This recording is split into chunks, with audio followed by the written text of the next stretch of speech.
So the first target we're going to go over is this target block, and we're going to cover how we use these to set the plane.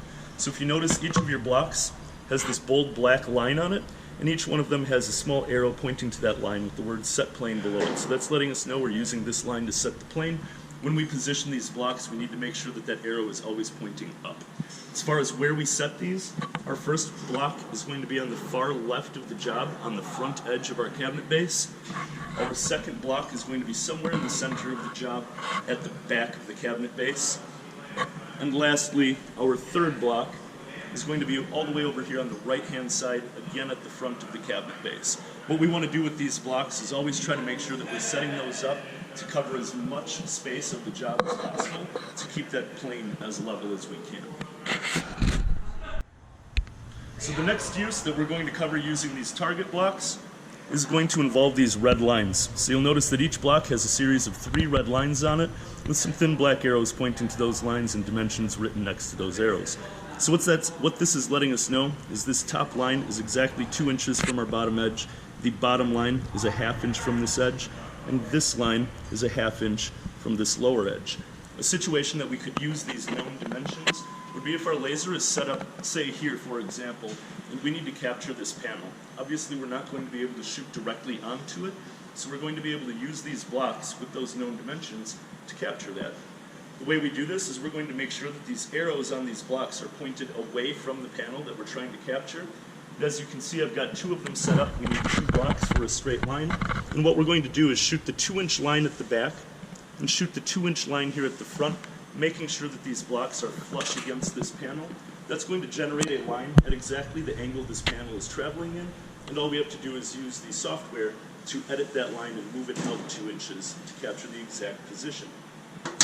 Occasionally you will run into an issue where you may not be able to get this block to balance properly on this corner. It may not rest flush up against this panel.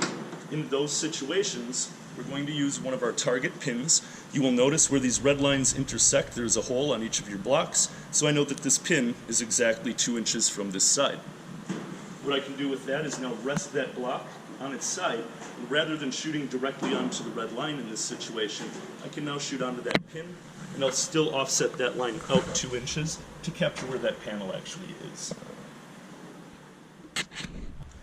So the next subject we're going to cover with these blocks is very similar to the last one. You can see with where our laser is set up over here, if I need to capture the outside end of my cabinet base, again, I'm not going to be able to shoot directly onto this. So one thing that I would like to do here is I'll use one of my target pins again. You'll notice there's a small hole here, an 1/8 inch from the corner. The dimension in this case doesn't really make a whole lot of difference, but it does make it a lot easier to balance our blocks on this edge. Essentially the way we'd want to set these up is to make sure that the pin itself is flush to the panel, to make sure that we're projecting that panel straight up. Now just like the last one, we're going to shoot 2 points, one at our rear target, one at our front target to capture that edge. However, because these pins are projecting that edge directly, we do not have to offset in this situation. Now you may run into issues using this technique as well.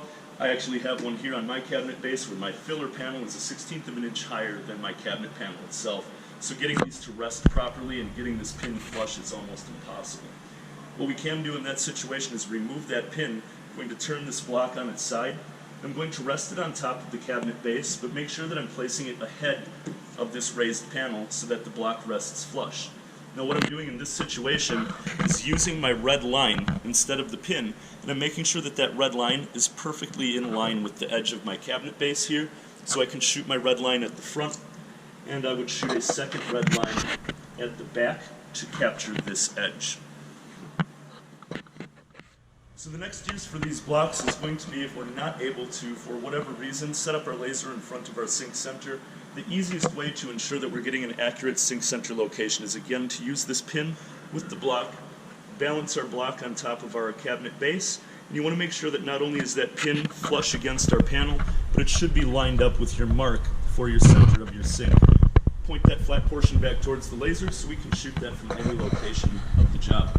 Another thing that we would use this exact same technique for is if we run into an issue where our laser starts to stretch out.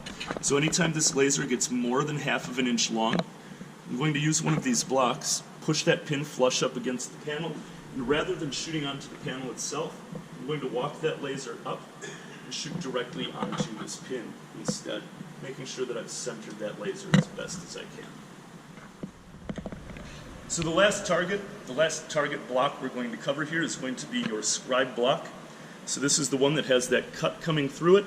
Now what this is used for is going to be if we're shooting a remodel situation where we have a bump out and we're trying to capture the base underneath the existing countertop rather than the edge of the countertop itself. So the way this is used is we're going to take a tape measure, and we're going to take our block and snap that onto the tape measure. Next, we're going to butt the end of the tape measure up against our existing base and slide that block up against our top. So that's basically captured the length of that bump out. We're going to take one of our L targets out of our kit and set that up on top of our existing counter, butt our block up against the counter, and butt our L target up against the end of the tape measure.